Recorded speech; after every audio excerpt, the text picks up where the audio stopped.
Meus queridos alunos, olá você meu amigo, você minha amiga que está em sintonia, que está prestigiando mais uma vez o nosso canal aqui do YouTube, o Quimicando com Kaká.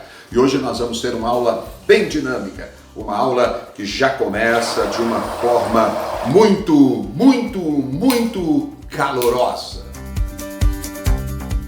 Hoje nós vamos falar sobre termoquímica, nós vamos falar sobre a parte da química que estuda as quantidades de energia liberadas ou absorvidas em uma reação química. Você acaba de presenciar uma combustão. As combustões são reações que liberam grande quantidade de energia. São reações que ocorrem com o oxigênio, liberando aí grande quantidade de energia. São as combustões que movem o mundo. Veja, que é a queima dos combustíveis nos automóveis, nos veículos automotores, nos aviões, que fornecem a energia necessária para o movimento desses veículos. Quando uma reação química libera energia, ela é chamada de exotérmica. Quando ela absorve energia, ela é chamada de endotérmica. Vem comigo, vamos explicar bem direitinho isso para você. Então, reações endotérmicas absorvem energia. Reações exotérmicas liberam energia. Flechinha para cima, reação endotérmica. Flechinha para baixo, reação exotérmica. Reação endotérmica, lembrando então, absorve energia. Reação exotérmica, libera energia. Só lembrando que essa energia é dada em calorias ou em joules. Normalmente nós trabalhamos com quilocalorias e quilojoules. Lembrando que a transformação é a seguinte: uma caloria equivale a 4,18 joules. Uma quilocaloria equivale a 4,18 quilojoules. Muito bem, mas quando nós falamos dessa energia, tem um outro conceito muito importante que nós devemos conhecer, que é o conceito de entalpia. A entalpia, ela representa o conteúdo energético presente em um sistema. Veja que uma reação química é formada por reagentes e produtos. Os reagentes têm um conteúdo energético inicial, que nós chamamos de entalpia dos reagentes ou entalpia inicial. Os produtos têm um conteúdo energético final, que nós vamos chamar de entalpia dos produtos ou entalpia final. Muito bem.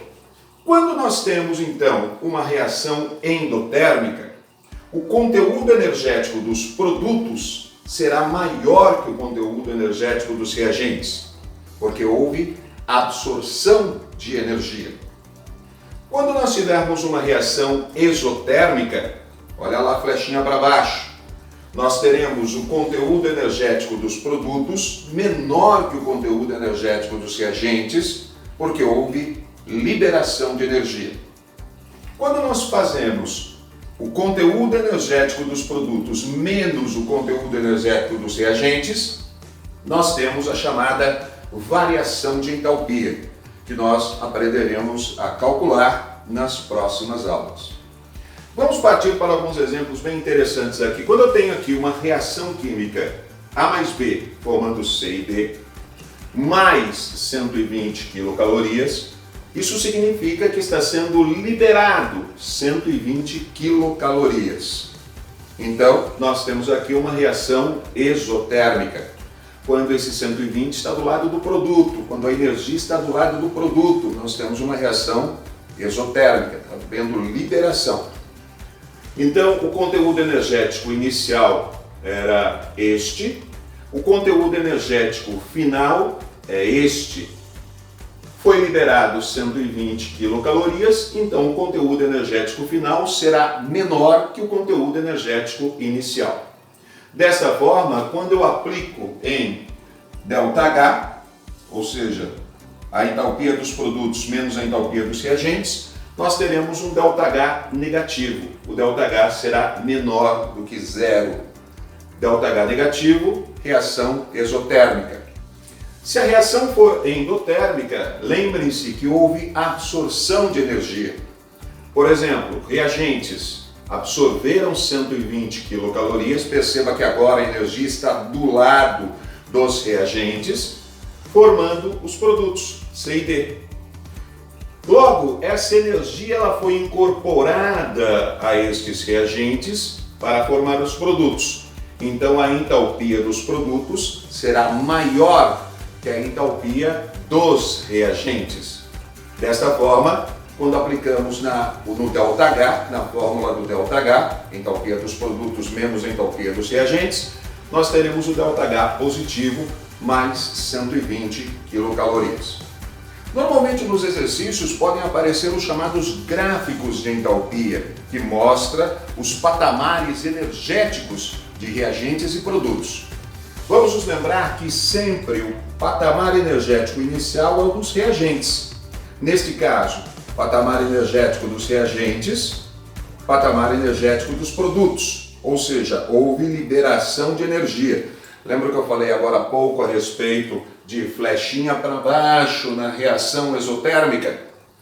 Observe agora a reação endotérmica. Nós temos o patamar energético inicial dos reagentes, patamar energético final dos produtos. Então nós temos aqui ganho de energia, absorção de energia, reação endotérmica, ΔH positivo para endo, ΔH negativo para a exotérmica.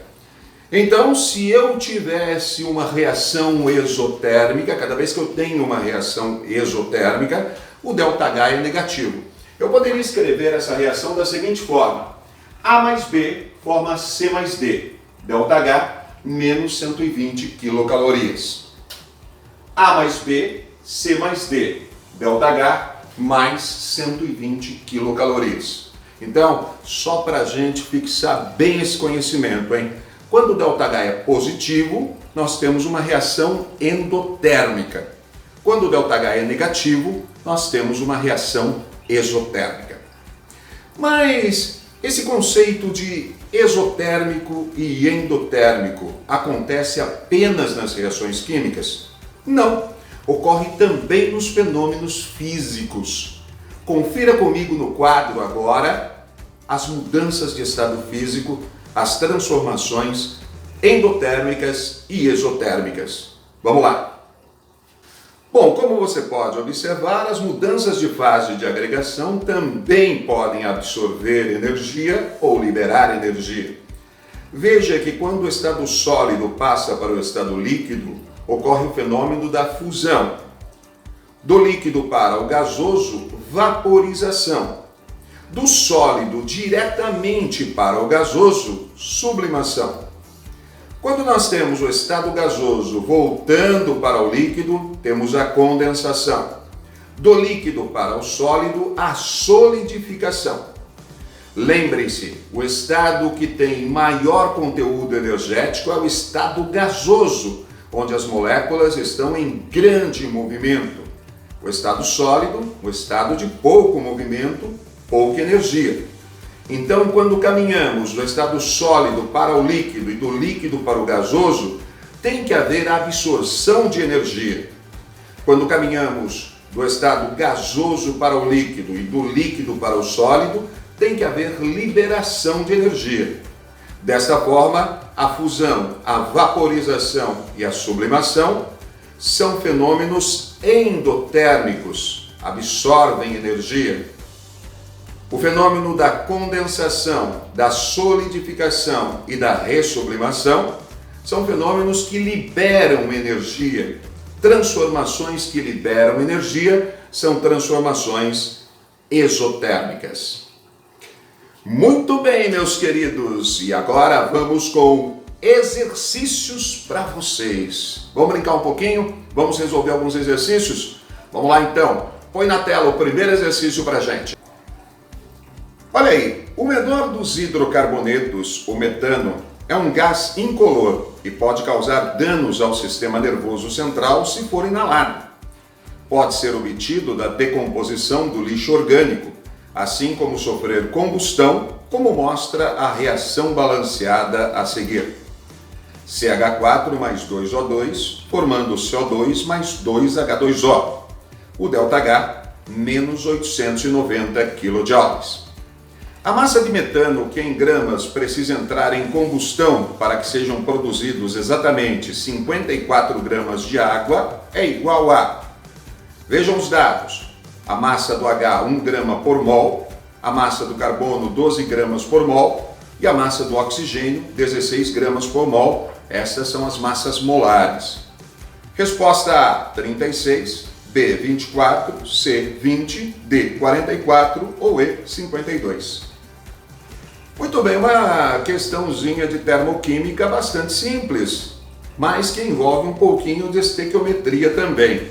Vamos conferir a resolução desse exercício. Olha aí, primeiro descobrimos a massa molar do CH4, 16 gramas por mol. A massa molar da água, 18 gramas por mol. Jogando na reação química, percebemos que para 16 gramas de metano, produzimos 2 vezes 18 gramas de água, ou seja, 2 mols de água. Logo, se produzirmos 54 gramas de água, quantos gramas de metano precisaremos? Resposta, 24 gramas. Alternativa B. Pois é, galera, tem alguns exercícios muito bacanas de termoquímica que nós vamos estar treinando com vocês nesta nossa videoaula. Vamos com mais um exercício. Põe na tela o segundo exercício para a gente. Nós observamos aí um gráfico de entalpia, onde o patamar energético inicial é H2 mais meio O2. Patamar energético final, H2O líquido, menos 68,3 kcal. Parte do zero, chegando em menos 68,3. O esquema ilustra o aspecto energético da reação de formação da água líquida a partir dos gases hidrogênio e oxigênio. Essa reação é uma, letra A, eletrólise, que gera a alteração do número de oxidação do oxigênio e do hidrogênio da molécula de água. B, queima, com a absorção da energia durante toda a etapa da reação química entre os reagentes. C, combustão, que libera energia na forma de calor e pode ser utilizada na propulsão de naves espaciais. Ou D, hidrólise, que ocorre com formação de água pela reação do oxigênio com o hidrogênio. Pois é, minha gente, lembra agora há pouco, durante a aula, quando eu falei de flechinha para baixo, flechinha para cima? Então, se no gráfico de entalpia você tem a flechinha para baixo, nós temos uma reação exotérmica. E se esta reação estiver acontecendo com o oxigênio, é uma reação de combustão. Confira comigo aí o resultado, confira comigo a resolução deste exercício. Tá aí, resposta C.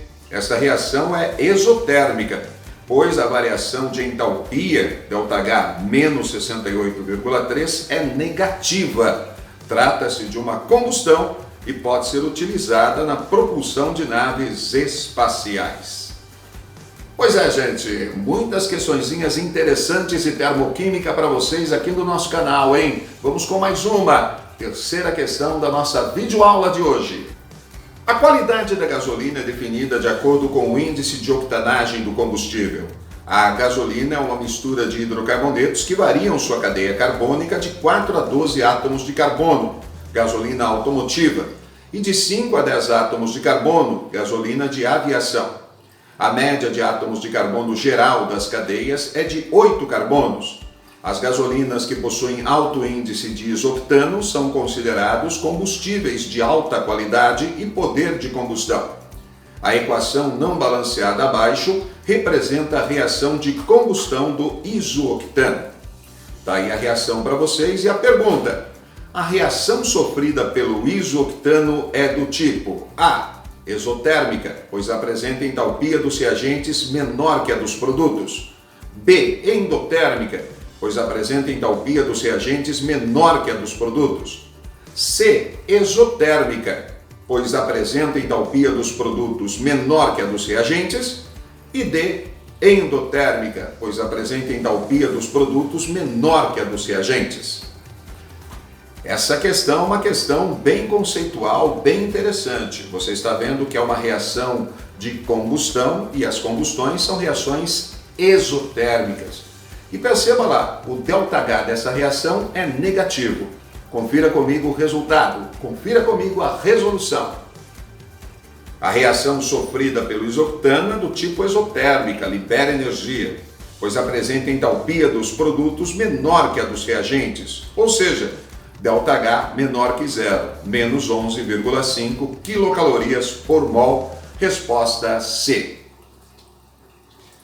Galera, vamos lá, mais um exercicinho chegando para você aqui no nosso canal Quimicando com Kaká. Vamos para o quarto exercício para você treinar conosco.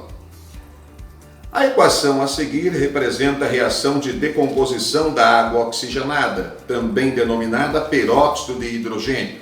Daí para você a equação de decomposição da água oxigenada, inclusive sob efeito de um catalisador, o iodeto de potássio, produzindo água e O2 e também produzindo 196 kJ por mol. Perceba que nós temos aí 196 kJ por mol do lado dos produtos formados. Então significa energia liberada.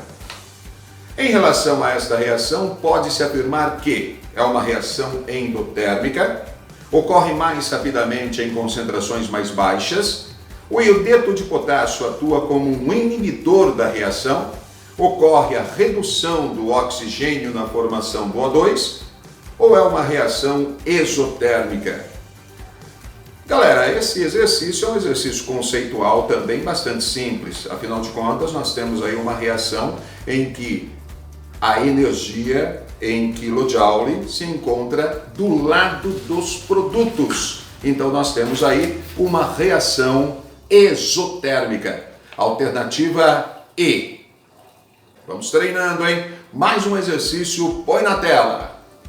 Considere as seguintes afirmações sobre termoquímica. 1. A vaporização do etanol é um processo exotérmico. 2. Os produtos de uma reação de combustão têm entalpia inferior aos reagentes.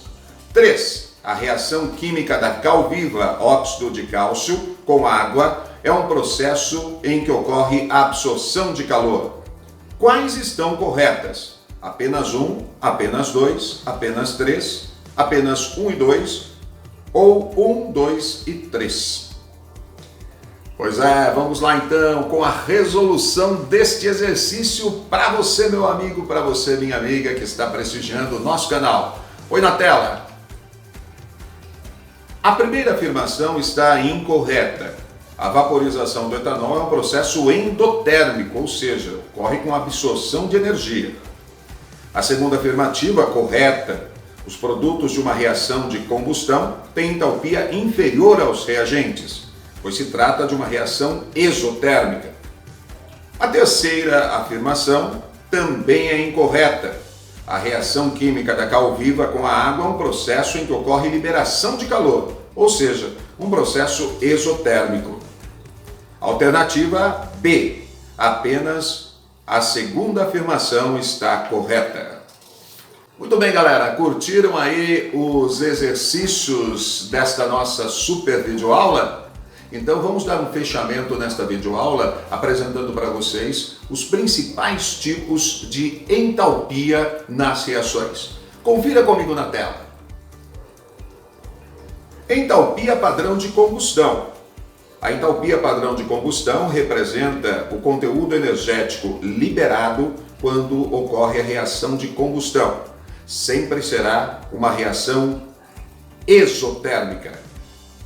Entalpia padrão de formação é a energia liberada ou absorvida quando 1 mol de substância composta é formada a partir das substâncias simples no estado padrão ou em sua forma alotrópica mais estável.